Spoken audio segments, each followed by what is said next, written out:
धन धन से तो रोते रहिए आसरा।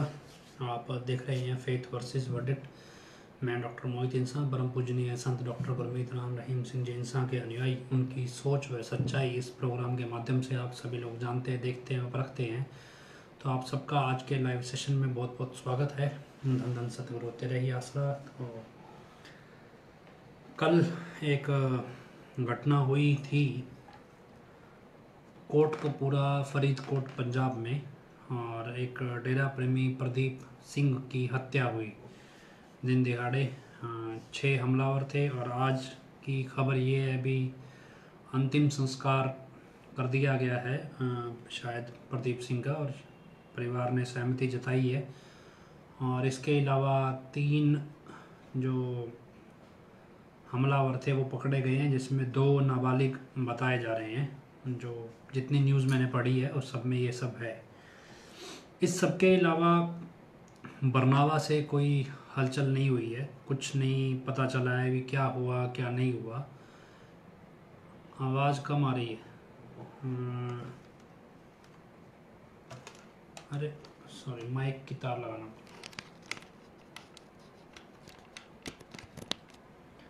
जी आवाज़ चेक कर लीजिएगा। तो क्या है कि कल एक हत्या हुई प्रदीप सिंह की, और उसके बाद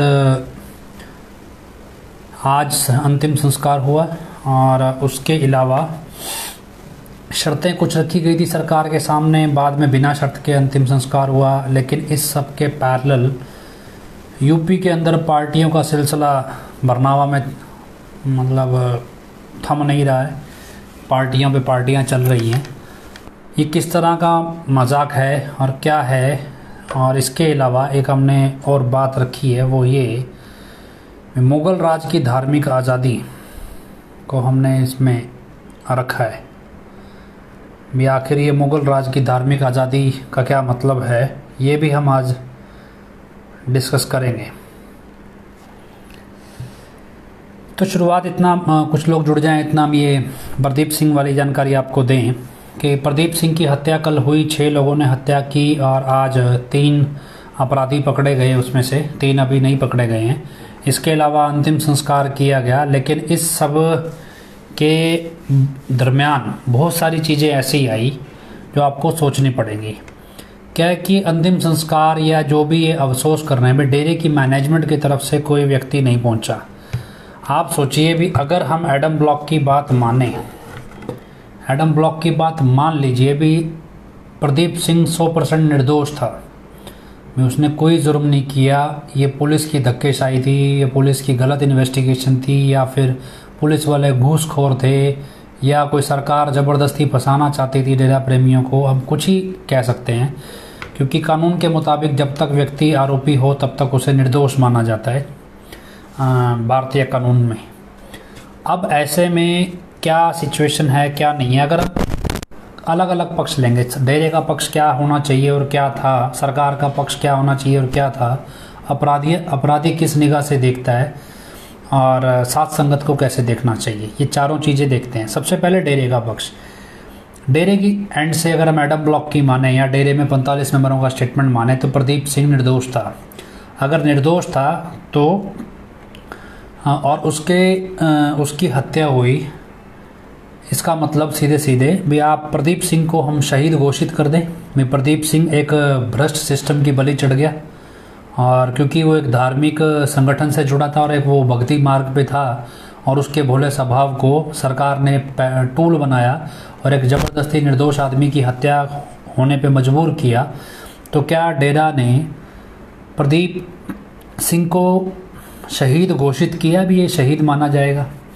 दूसरा, प्रदीप सिंह की हत्या हुई तो उसके बदले में परिवार को डेरा की तरफ से किस तरह का बेनिफिट है भी, क्या डेरा ने क्या सम्मान दिया, क्या डेरा की तरफ से कोई भी सीनियर, एक भी ट्रस्ट का प्रबंधक या फिर मैनेजमेंट कमेटी का प्रबंधक, कोई भी व्यक्ति ट्रस्टी कोई भी वहाँ पे नहीं गया।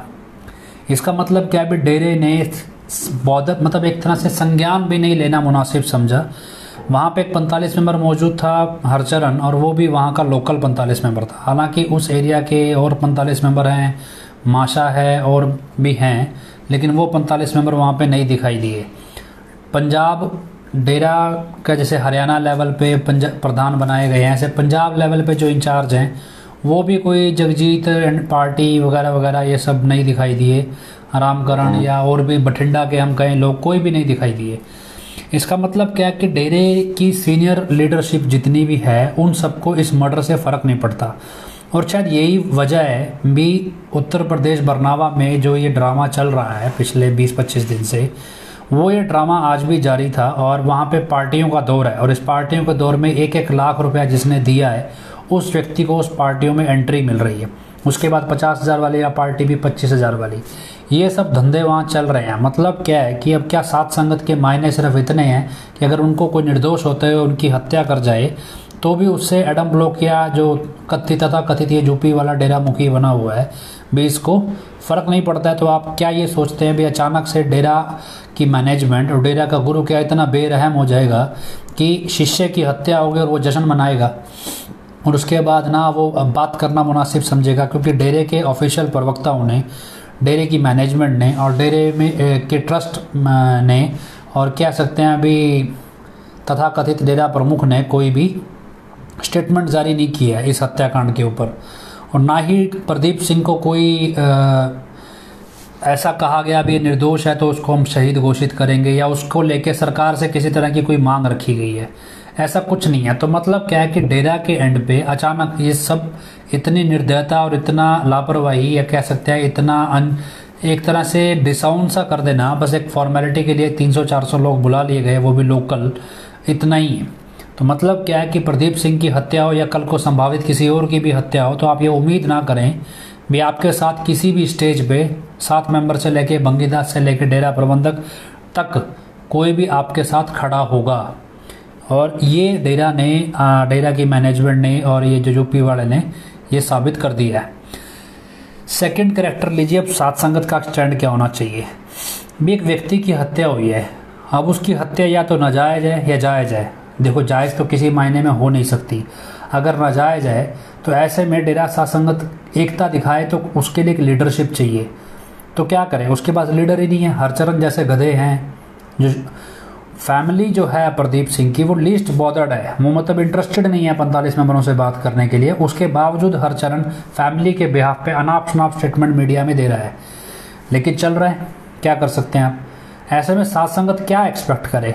कल को जो ऑर्डर आपको 45 मेंबर एडम ब्लॉक दे रहा है और उस ऑर्डर के बलबूते कल को इस तरह की हादसे होने लगे तो आपके साथ कौन खड़ा है और क्यों? क्या यही एक्सपेक्ट करते हैं आप एक संगठन से, या क्या ये एक्सपेक्ट करते हैं आप आपसी एकता से? तो कहाँ चली गई वो एकता और कहाँ चले गए वो एकता के नारे और कहाँ चला गया मिलजुल के रहना वगैरह वगैरह। तो ये सब आप अपने आपको टटोलने की ज़रूरत है भी। हरियाणा ये सात संगत को क्या स्टैंड लेना चाहिए और कैसे सोचना चाहिए भाई। जब आपकी लीडरशिप निकम्मी है तो आप क्या एक्सपेक्ट करते हैं भी आपके साथ कुछ अच्छा हो जाएगा इनकी इस लीडरशिप में? तो ये क्या है कि आप सिर्फ यहाँ भेड़ बकरियाँ बन के रह गए हैं। अगर एक आधी मर भी जाएंगे तो कोई फ़र्क नहीं पड़ने वाला इनको। तो आपको खुद डिसाइड करना है भी आपको क्या करना है। तीसरा पहलू है अपराधियों का, या सरकार का पहलू समझिए। पहले सरकार ने क्या किया है भी। अब सरकार पहले, क्योंकि ये मसला शुरू हुआ इसमें अकाली दल की सरकार में, अब अकाली दल की सरकार ने तो कितने चांद चढ़ाए हैं वो सबको पता ही है। उसके बाद कांग्रेस की गवर्नमेंट आती है। कांग्रेस की गवर्नमेंट में 2 तरह की गवर्नमेंट आती है, कैप्टन अमरिंदर सिंह की गवर्नमेंट और उसके बाद चरणजीत सिंह चन्नी जो सीएम रहे हैं उनकी गवर्नमेंट आती है। कैप्टन अमरिंदर सिंह का क्या स्टैंड था? कैप्टन अमरिंदर सिंह ने कभी कुछ करना ही नहीं चाहा। इनफैक्ट उनके राज में तो पुलिस वाले ये बोलते थे कि हमारे को ऑर्डर ही नहीं है कुछ करने का। तो उसके बाद चरणजीत सिंह चन्नी ने क्या किया, उसने आनंद फानन में वोट लेने के चक्कर में फटाफट चालान दाखिल करने की कोशिश की, रिपोर्ट बनाने की कोशिश की, लेकिन और ज़बरदस्ती बिना किसी एविडेंस के पिताजी का नाम डाल के इस केस को चार्जशीट इसकी तैयार कर दी। अब उसके बाद मौजूदा गवर्नमेंट के आम आदमी पार्टी की गवर्नमेंट ये क्या कर रही है? ये गवर्नमेंट थोड़ा डिफेंसिव मोड में है। ये धरनों प्रदर्शनों से करना तो जानती है लेकिन खुद सहना नहीं जानती है प्रोटेस्ट को, थोड़ा डिफेंसिव चलती है गवर्नमेंट। लेकिन इस गवर्नमेंट ने क्या किया, इस गवर्नमेंट ने क्या किया कि कोर्ट की औकात ही कुछ नहीं समझी। सीधी सी भाषा में गवर्नमेंट क्या कर रही है अभी, अपने उनके राज में कोई प्रोटेस्ट ना हो जाए, इन्होंने क्या किया, चार्जशीट की कॉपी आउट कर दी, पब्लिक डोमेन में डाल दिया सारा कुछ। मतलब क्या हुआ अभी, जाके लीडरों के हाथ में, जो भी धार्मिक लीडर बने हुए थे उनके हाथ में चार्जशीट या पूरी रिपोर्ट थमा दी। भाई हमारे हिसाब से तो ये बंदे दोषी हैं। उसके हिसाब से लोगों ने भाषण देने शुरू किए, तो सबके नाम धीरे धीरे इस तरह से किसका क्या रोल है ओपन मीडिया में पहले ही आ गया। मतलब कोर्ट के ट्रायल की ज़रूरत ही नहीं है। एक प्रोटेस्ट से बचने के लिए उन्होंने एक रिपोर्ट जाहिर कर दी, पब्लिकली उसे एस्टैब्लिश कर दिया। मतलब क्या है, भी कोर्ट कल को किसी को बरी करेगी या नहीं करेगी, लेकिन सरकार ने बिना कोर्ट के ट्रायल के जितने भी लोग आरोपी हैं इनको दोषी घोषित कर दिया है। अब अगर दोषी घोषित कर दिया है, ऐसे में आप क्या एक्सपेक्ट करते हैं भी वो एक फेयर ट्रायल होगा कोर्ट में, कोर्ट की ज़रूरत भी रहेगी कि नहीं रहेगी। अब क्या है, लोगों ने तो मान लिया है भी ये लोग दोषी हैं, अब इनको एक एक करके मार देना चाहिए। अभी कोर्ट में चार्जशीट फाइल है, कोर्ट 6-6 महीने 3-3 महीने की तारीख देगी, तो इसमें इंसाफ डिले हो रहा है। तो गलती इसका मतलब क्या है कि जो वारदात है ये कोर्ट के खिलाफ प्रोटेस्ट है कि सरकार के खिलाफ प्रोटेस्ट है। जिस केस में उसे मारा गया उस केस की चार्जशीट तो दाखिल हो चुकी है, बाकी का काम कोर्ट का है, सरकार का तो काम रहा नहीं। फिर लोग इसका मतलब क्या है भी, ये बगावत कोर्ट के साथ है या सरकार के खिलाफ है। तो ये आपको समझना है भी सरकार का रोल क्या है। सरकार का रोल यह है भी सरकार जो है, मौजूदा सरकार पंजाब में है, वो उसके लिए कोर्ट की कोई औकात ही नहीं है। उसको सिर्फ जैसे तैसे इस सरकार में बने रहना है, इसलिए वो प्रदर्शनों से, प्रोटेस्ट से भागती है। और उससे भागने के लिए वो कई बार अपने एरिया से बाहर निकल के लोगों की मौत का कारण बन जा रही है। तो अगर हम ये माने भी इस हत्याकांड में अगर एक तरह से इम्पोर्टेंट रोल माने तो रूलिंग पार्टी की गवर्नमेंट जो पंजाब में है उनका रहा, क्योंकि उनको ये चार्जशीट जो है ये आउट पब्लिक डोमेन में नहीं करनी चाहिए थी, क्योंकि वो पब्लिक लीडर हैं और उसके बाद भी ये चीज़ कोर्ट के थ्रू एस्टैब्लिश होनी चाहिए थी। अब आ जाइए हमलावरों पे। हमलावरों में क्या है भी, आपको लगे ये पैटर्न भी ठीक है जी, सिखों को नाराज़गी है इसमें, ये सब कुछ है, लेकिन क्या हमलावर वाकई में सिख हैं? अगर आप सिख बेस्ड इस तरह की एक्टिविटीज़ देखेंगे तो सिख बेस्ड एक्टिविटीज़ हम पुरानी देखते आए हैं। जब सिख इस तरह की किसी एक्टिविटी को अंजाम देते हैं तो पहली बात तो ये है कि वो सामने से कह के अंजाम देते हैं। दूसरा, अंजाम देने वाला व्यक्ति खुद कोई ना कोई सिख होता है और ख़ास तौर पे वो सिख वेशभूषा में भी होता है। तीसरा, वो वारदात करने के बाद भागता नहीं है, वो ये कहता है कि मैंने किया है और इस वजह से किया है, मतलब वो इस चीज़ से भागता नहीं है। ये अगर आप सिखों का आक्रोश अगर देखोगे, उनकी मेंटालिटी कुछ ऐसी है कि वो जब किसी चीज़ का बदला लेते हैं तो वो सामने खड़े होकर लेते हैं, वो छुप के नहीं लेते हैं। ये क्या पैटर्न है? ये पैटर्न क्या है? इस पैटर्न को 1978-80 में भी देखा गया था।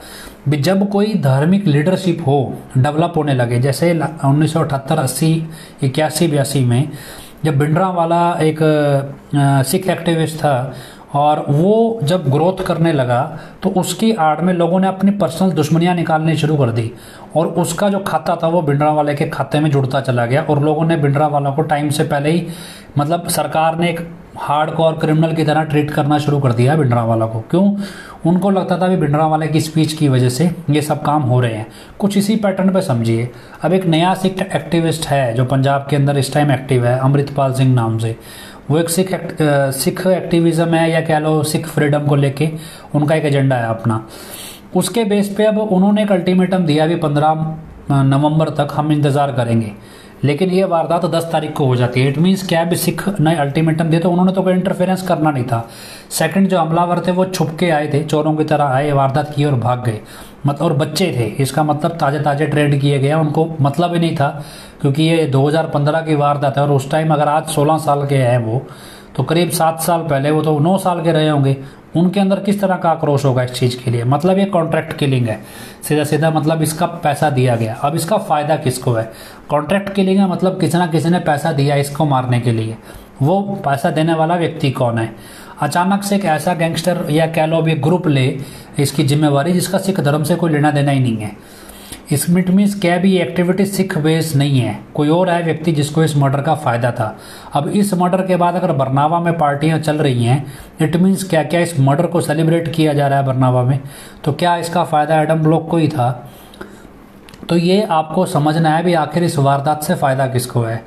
तो इस वारदात के बाद अगर जो व्यक्ति मारा गया उसकी फैमिली अगर 45 मेंबरों के साथ खड़ना नहीं चाहती, इट मीन्स कि फैमिली को तो अंदाज़ा ही नहीं है भी क्या होने वाला है। तो क्या 45 मेंबर और एडम ब्लॉक मिलके इस हत्या पे अपनी रोटियां सेक रहे हैं? ये चीज़ आज देखने को भी मिली, क्योंकि जानकारी ये भी मिली भी एडम ब्लॉक के या 45 मेंबरों ने खुद के लिए भी वहाँ पे सिक्योरिटी की मांग करी भी, हमें सिक्योरिटी दो जी।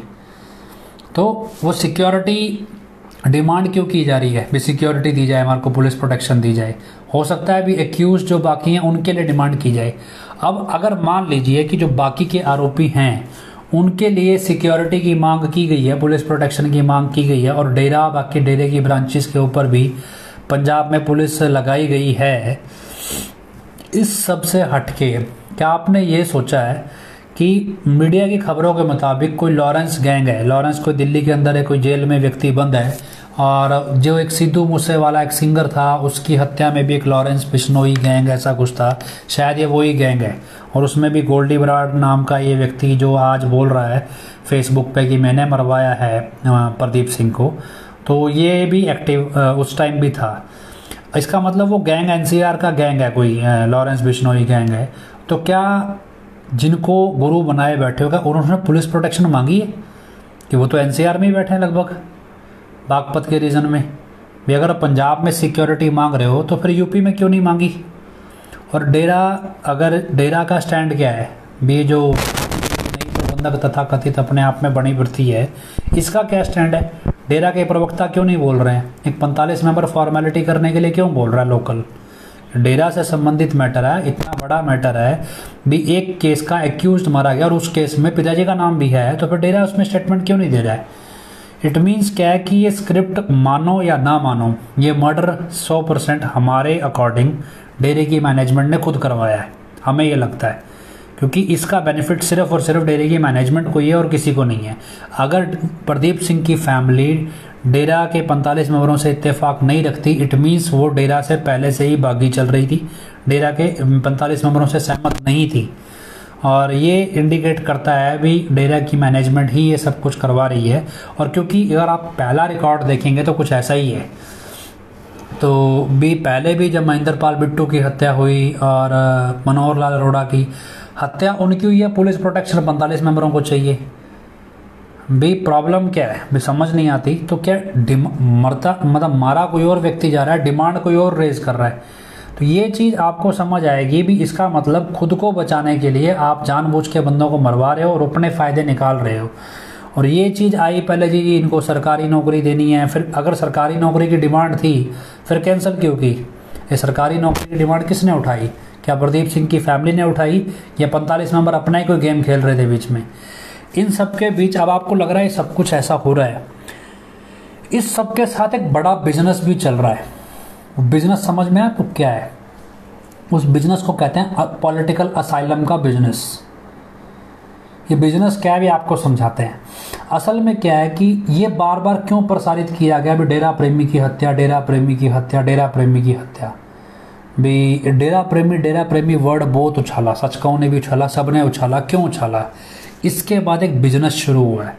अभी क्या है कि हमारे जो सोर्सेज हैं उन्होंने बताया कि 45 मेंबरों में आपस में इस तरह की बातचीत खूब सुनने को मिल रही है भी। अब अपनी मोटी कमाई हो जाएगी। किस तरह से कमाई होगी, ऐसे कि अब जिन बंदों ने, जो बंदे डेरे से संबंधित हैं या नहीं हैं, उन्होंने विदेश के अंदर वीज़ा लेना है या कह लो परमानेंट पीआर लेनी है। हाँ ये बात सच, पीआर वर्ड आया था कि अब तो पक्के हो जाएंगे, पीआर मिल जाएगी, ये पैसे बन जाएंगे इसमें क्या है कि मान लो पंजाब में रहने वाला कोई डेरा प्रेमी किसी देश की पीआर लेना चाहता है या वहाँ वीज़ा लेना चाहता है जल्दी, वो एक एप्लीकेशन लगाएगा कि पंजाब के अंदर डेरा प्रेमियों की जान को खतरा है, और इस खतरे को लेके वो इस न्यूज़ कटिंग को अटैच करेगा। उसका इमिग्रेशन लॉयर जो होगा वो एक केस फ्रेम करेगा और वो जाके एम्बेसी में प्रस्तुत करेगा, और उसके ऊपर मोहर कौन लगाएगा भी, ये व्यक्ति डेरा प्रेमी है, डेरे की मैनेजमेंट उस पर मोहर लगाएगी। और इस काम के लिए 30 से 40 लाख रुपए आमतौर पे एडम ब्लॉक खा जाता है, क्योंकि ये पहले भी ऐसा पिताजी के टाइम भी पिताजी ने ही बताया था कि इस तरह से पिताजी के नाम पे भी पॉलिटिकल असाइलम दिए जाते थे और डेरा इस काम के लिए भी पैसे खाता था। ये किसी और ने नहीं, पिताजी ने खुद बताई थी ये बात सेवादारों को। तो उसी तरह से आप समझिए अब ये असाइलम का बिजनेस है। जब एक मर्डर होता है उसके बाद इस तरह से डेरा प्रेमी का नाम उछाला जाता है मीडिया में, उसके बाद डेरा प्रेमी के नाम पे दूसरे देशों में असाइलम लेना बहुत आसान होता है, क्योंकि इस सब में आपको प्रूफ चाहिए भी आप डेरा प्रेमी हो, और ये प्रूफ आपको डेरा ही देगा या डेरे से संबंधित कोई संस्था देगी या कोई रिकॉग्नाइज ऐसी संस्था जो स्पेसिफिक की हो एम्बेसी ने, वो देगी, और इस डॉक्यूमेंट को देने का मोटा पैसा 30 से 40 लाख आमतौर पे ले लिया जाता है। ये इमिग्रेशन जो लोग कनाडा अमेरिका की पीआर लेते हैं असाइलम के जरिए, उनसे पूछ के देख लीजिए, वो आपको बताएंगे भी ये कितना बड़ा बिजनेस है असाइलम के जरिए पक्के होने का, जो इसे कह देते हैं भी दूसरे देश की पीआर मिल जाए। तो ये कोई नया पैटर्न नहीं है। तो आप सोचिए भी एक हत्या बहुत करोड़ों रुपए का बिजनेस भी खड़ा कर देती है, तब जब उसके लेबल के आगे डेरा प्रेमी लगा दिया जाए न्यूज़ में। तो इस चीज़ को भी आप कैलकुलेट करके चलिएगा। खैर, ये तो हो गया हमारा प्रदीप सिंह वाला मसला। अब अगली बात करते हैं भी जो यूपी में ड्रामा चल रहा है उस सब के बारे में आपको सोचना है। कल हमने आपसे एक बात की कि जब से यूपी वाला है इसने क्या किया। मैं अभी मेरे पास एक ग्रंथ है, मैं आपको 1 मिनट ग्रंथ उठा के दिखाता हूँ। मुझे किसी ने बताया तो मैंने उस साथ ये ग्रंथ है, हालांकि ये दूसरे तरीके से आपको दिखाई देगा मिरर इमेज में। ये बंदे से रब डेरे का ग्रंथ आता है, बंदे से रब।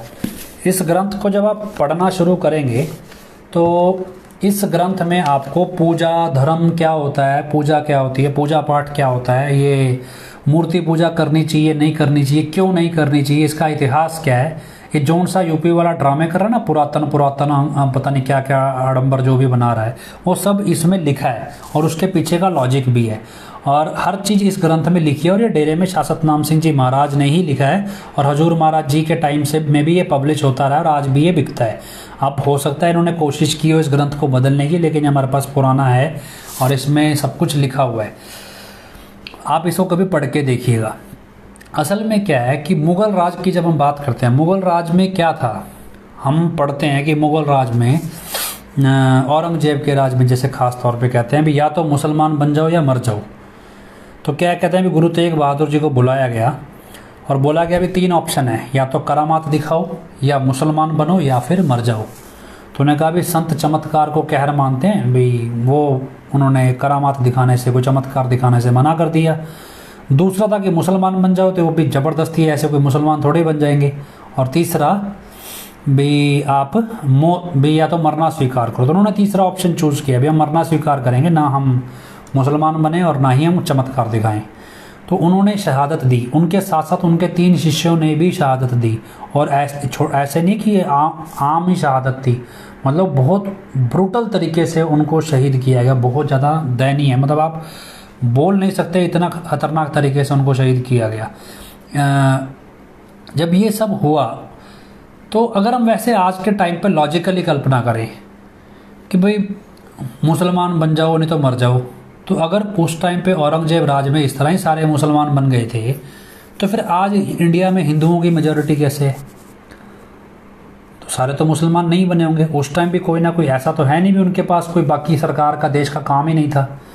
तो ये सब क्या था? ये एक व्यक्तिगत रंजिश होती है, व्यक्तिगत लीडरशिप के साथ, व्यक्तिगत एक समुदाय के साथ, जो उन समुदाय को रिप्रेजेंट करते हैं उनके साथ। और वो सरकार को, उस समय की सरकार डंडे के जोर पे अपनी बात मनवाती है इस तरह से कि हमारे हिसाब से तुम धर्म मानोगे वरना मारे जाओगे। अगर आप आज की सिचुएशन सोचें भी, आज की सिचुएशन कैसी है? पिताजी ने अपने को बोल दिया भी मूर्ति पूजा बकवास है। भी ये इस ग्रंथ में लिखा है भी मूर्ति पूजा क्यों शुरू की गई थी, उसके पीछे का क्या मकसद था और आज उस मूर्ति पूजा के मायने क्या है, ये इस ग्रंथ में लिखा है। आप इसे पढ़ के देखिएगा, डेरे से ही प्रकाशित हुआ है।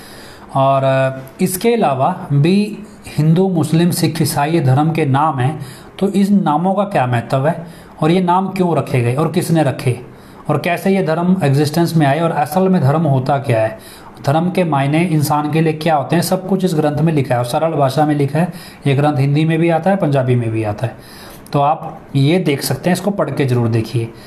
आज की स्थिति में मायने क्या हैं आपको, आप मतलब हम डेरा सच्चा सौदा की विचारधारा में ना तो मूर्ति पूजा में यकीन करते हैं और ना ही हम मूर्ति पूजा को मान रहे हैं। तो फिर हम कर क्या रहे हैं? हम डेरा की बताई विचारधारा में नाम जप रहे हैं। और ये नाम जपने का जो सिद्धांत है, ये रामायण में श्री रामचंद्र जी महाराज ने भी दर्ज किया है। अभी कलयुग केवल नाम आधारा, सुमर सुमर नर उतरो पारा। मतलब कलयुग में आपको और कुछ करना ही नहीं है, आपको सिर्फ नाम जपना है। तो ये तो मतलब हिंदू धर्म ग्रंथों में भी लिखा है, सिख धर्म ग्रंथों में भी लिखा है, मुसलमान ने भी लिखा है भी कलमा पाक पढ़ना है, और ईसाई में भी लिखा है। तो हम इस विचारधारा पे चल रहे हैं। लेकिन आज की डेट में क्या है भी, एक लीडरशिप है और एक लीडरशिप है वो एक पर्टिकुलर रिलीजन को प्रमोट करती है। वो क्या कर रही है, वो ज़बरदस्ती हमारी इस धार्मिक आज़ादी को छीनना चाहती है। वो क्या चाहती है भी या तो हमारे हिसाब से चलो वरना मरो, यही हो रहा है। उन्होंने हमारे धार्मिक लीडर को तरीके से एक बिना मतलब के केस के अंदर फंसा के कोर्ट को खरीद के जेल पहुंचा दिया। अभी एक जज को बिकाऊ कर दिया, जज ने अपना ज़मीर बेच दिया, अपना ईमान बेच के उसने एक फर्जी मुकदमे में पिताजी को सज़ा सुना दी, और बाकी मुकदमे उसके बाद तो बड़ा काम ही आसान था। तो ये सब कर दिया। ये क्या उस समय में क्या था, डायरेक्ट था। उस टाइम में राजतंत्र था, आज लोकतंत्र है। तो लोकतंत्र में तरीके से कोर्ट का इस्तेमाल किया गया है। उस समय में राजा खुद ही इन्वॉल्व हो जाते थे। इस समय में राजा का टूल क्या है, जज है। जज कौन सा ईमानदार है, वो भी भ्रष्ट है। अब ये टूल है, इसमें वो कह रहे हैं कि नहीं जी आप राम नाम नहीं जप सकते, आपको मूर्ति पूजा करनी पड़ेगी, आपको सूर्य नमस्कार करना पड़ेगा, आपको चंद्रमा को पूजना पड़ेगा, आपको दिया जगाना पड़ेगा। तो डंडे के जोर एक फर्जी बहरूपिया लगा के वो आपके ऊपर अपने धर्म की जबरदस्ती की सोच को थोप रहे हैं, जिसे हमारी विचारधारा में पाखंड कहा गया है।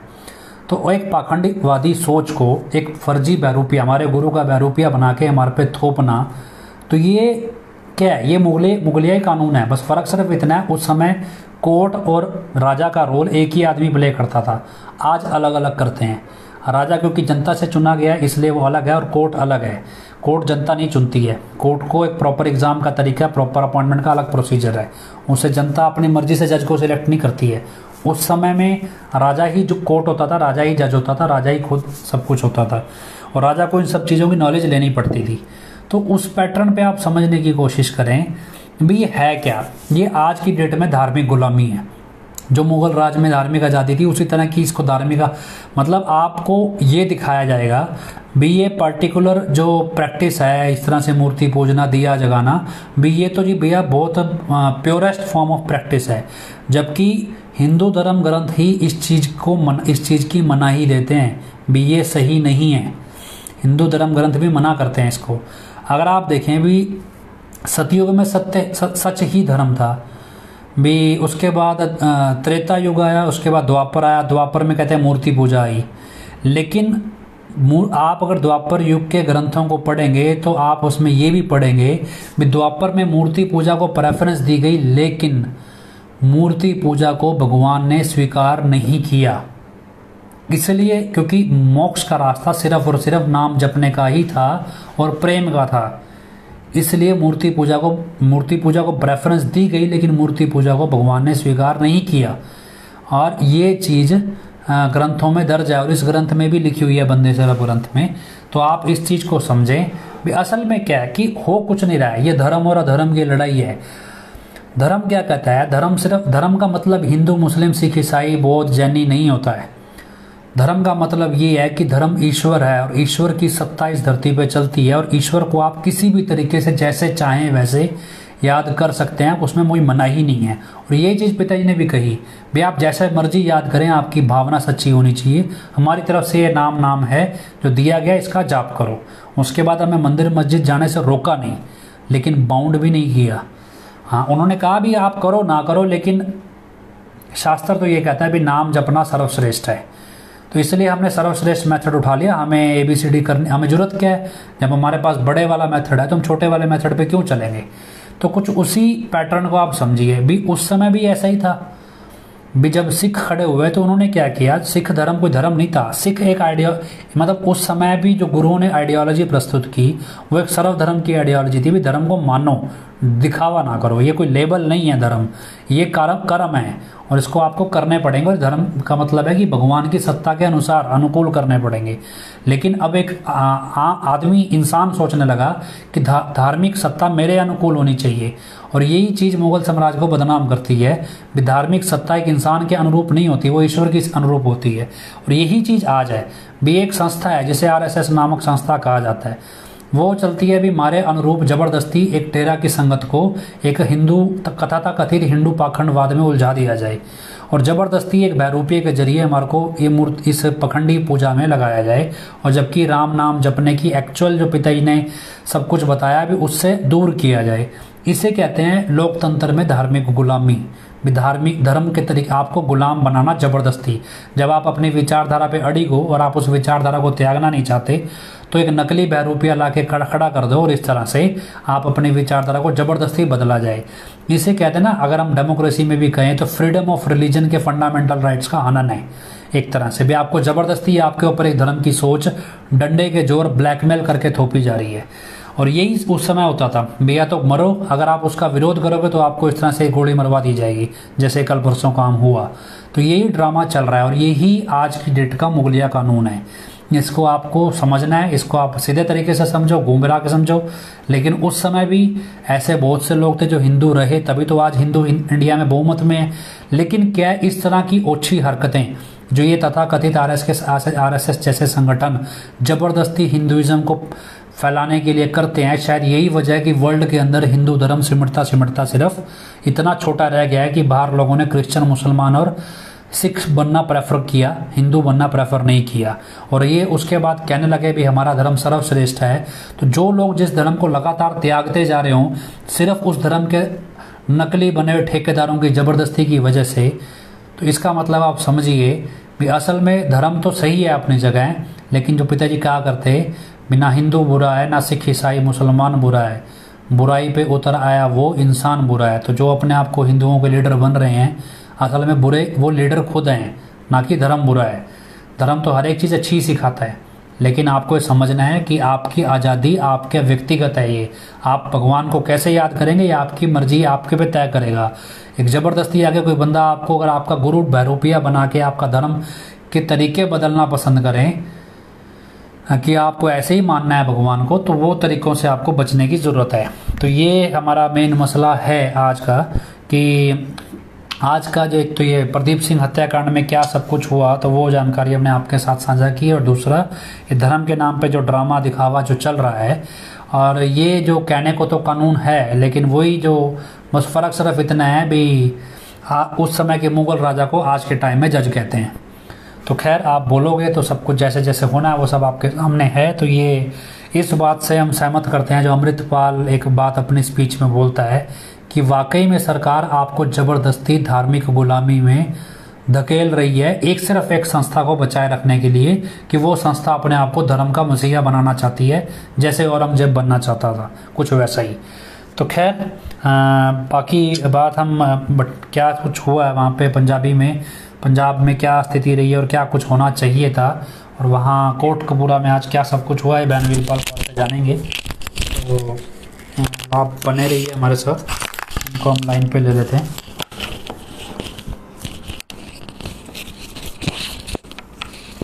हाँ जी बहन जी। बहुत ही प्यारे सतगुरु जी की प्यारी प्यारी साध संगत जी, धन धन सतगुरु मेरा ही आसरा।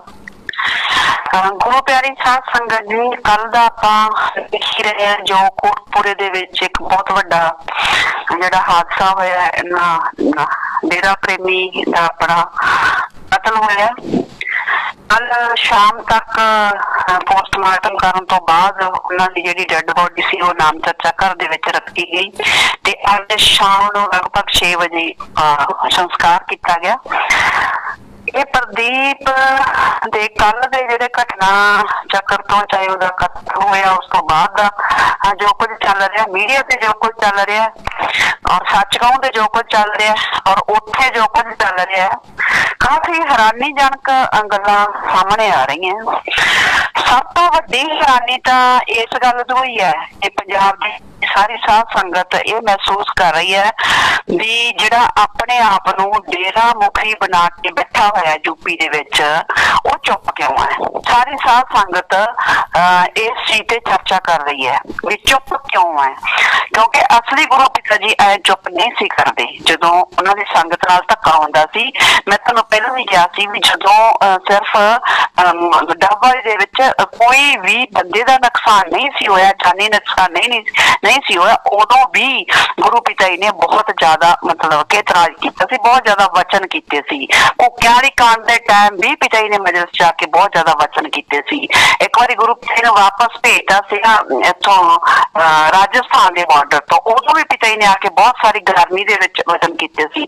जो पिता जी को इथों श्री गुरुसर मोढ़े से वापस भेजा गया सी, उदों भी पिता जी ने बहुत सारे गर्मी के वचन करते रहे हैं। ते जदों बठिंडा का घटना चक्र होया ते उदों भी गुरु पिता जी लगातार जिहड़ा हैगा वचन करते रहे, साध संगत नूं हर एक चीज का दिलासा दिंदे रहे भी चलो कोई नहीं, उन्हां दा जे कोई काल है तो फिर साडा भी ध्यान है। इस तरह के वचन करके गुरु पिता जी हमेशा हौसला ਵਧਾਉਂਦੀ ਰਹੀ है। ते दूसरा पहला तो आपे बनया जिहड़ा डेरा मुखी बनया बैठा अंदर, वो भी चुप, दूजा आपे बनी उप डेरा मुखी। उप डेरा मुखी बिल्कुल चुप है, कोई ट्वीट नहीं। तुसीं इहदे पुराने ट्वीट कढ के देखो गुरु प्यारी साध संगत जी, किसी का मतलब कुत्ता भी मरिया ना तो ओदा भी जाके मतलब कुत्ते बिल्ली का भी जन्म देना तो उत्थे भी इहने ट्वीट पाया होया। मैं तुहानूं एक बार पहला भी दस्सिया सी भी किन्नियां किन्नियां तरीकां ते किहड़ी तरीक ते किवें किवें इहने ट्वीट पाए होए आ। पर हुण कल दी की गल भी इहदियां उंगलां दुखण लग गईआं। कोई ट्वीट कोई घट्टो घट्ट कोई ट्वीट ही कर दो, और यूपी वाला भी चुप करके बैठ गया और ये भी चुप करके बैठ गई। घट्टो घट्ट तुहाडा एक डेरा प्रेमी मरिया है, डेरा मुखी आपदे आप तुसीं समझदे आ भी असीं डेरा मुखी है, ते फिर तुसीं घट्टो घट्ट दो हमदर्दी दे शब्द तां बोलो ते उप डेरा मुखी आ संभाल कर रही है। कल दी एक शब्द भी नहीं बोल रही, उस तो भी अद्धी पंजाब दा सारा राजनीतिक विंग, पंजाब दा सारा राजनीतिक विंग गायब है, यूथ वरांगनावां गायब है। जेहड़े गुरचरण कौर ते ओदी अपनी भैन कुलदीप कौर ते ओदी पीए गुरजीत कौर बठिंडा ते सारियां जेहड़ियां यूथ वरांगना दियां 45 मैंबर, स्टेट दियां 45 मैंबर तो बाद जेहड़े ओदे एरिया दे, चलो होर छड्डो बाकी स्टेट दे 45 मैंबरां नूं, तुसीं जेहड़े ओदे आपदे एरिया दे 45 मैंबर है, माशा है वो नाल ही ओदा शहर लगदा है, फिर उस तो बाद पिरथी है ओदा नाल ही लगदा है, ये सारे कित्थे गए वा बठिंडे दे 45 मैंबर। कला मतलब कल मैं देखिया थोड़ा जिहा केवल बराड़ नूं बिल्कुल वो भी बिल्कुल मीडिया के सामने नहीं आ रहा, वो नीवी नहीं चक रहा, मोबाइल से जानबूझ के मोबाइल वाल ही देखी जाता है। कला हरचरण अगे लाया होया जां अज 2-3 मिनट के वास्ते परमजीत नंगला बोलिया। परमजीत नंगला ने भी कोई होर गल नहीं की, बस वो सिर्फ पुलिस की प्रशंसा कर रहे हैं। सारी रात की पुलिस नहीं सुती, पुलिस ने साडा बहुत सहयोग किया। गुरु प्यारी साध संगत जी कमाल की गल है, ये सारे जेड़े लोग 5-6 महीने पहला वोटां दे टाइम तलवंडी साबो दे विच डेरे ला के बैठे हुए सी, अज वो सारे लोग कल दे गायब है। क्यों कह रहे की गल, वो डेरा प्रेमी नहीं। जेड़ा हरचरण ये कहंदा सी एक बारी सलालपुरे हथ खड़े करा करा के भी असी किसी नाल अन्याय होण नहीं देवांगे, ते अज बिना शर्त फिर संस्कार क्यों किया भी? कोई तो तुसीं शर्त रख दे। मान सरकार ने जिन्हें दसिया जेडे चलान की कॉपी सी वो सिख संस्थावां नूं सौंपती भी आ चक्को, आ लोग है जिन्हां ने मतलब कि ये कीता, उन्हें तो आपदा कहने हुंदे सप ला के ते सिटता, ते फिर इस चीज का विरोध नहीं करना सी, इस चीज का तुसीं विरोध नहीं करना सी। भाई सरकार हुंदी कौन है इस तरह के फैसले सुनाने वाली, जो सरकार जे कोर्ट फिर मतलब कोर्टां का कोई मैंने नहीं। अज सिर्फ तुसीं उत्थे पुलिस प्रशासन की प्रशंसा करी है, तुसीं सिर्फ उत्थे अखबार दे विच संस्कार दे टाइम भी गुरु प्यारी साध संगत जी मैं हैरान रह गई। मतलब मैं सच कहूं ते भी लाइव सुनने, न्यूज़ 18 ते भी सुने, कई होर चैनलों ते मैं हर देखिया, इन्हां दी करतूतां देखण वास्ते मैं अज लाइव देखिया भी घट्टो घट्ट इन्हां दी करतूतां की चल रही हैं। कमाल है, उत्थे तुसीं शहर दे विच दी डेड बॉडी लेके जा रहे हैं, दुनिया बाहर निकल के देख रही है, घट्टो घट्ट फिर दुनिया नूं माइक दे विच बोल के इन्ना तां दसो भी भाई साडे गुरु दी आ सोच है, आ साडे सतगुर दी सोच है, इस सोच नूं लेके साडा सतगुर चलिया होया ते इस सतगुर दी सोच ते असीं भी मगर पहरा दे रहे हैं। पर नहीं, गुरु की सोच नहीं दसी जा रही। सिंगल बार एक बार भी ये नहीं बोला गया भी साडा सतगुर निर्दोष है।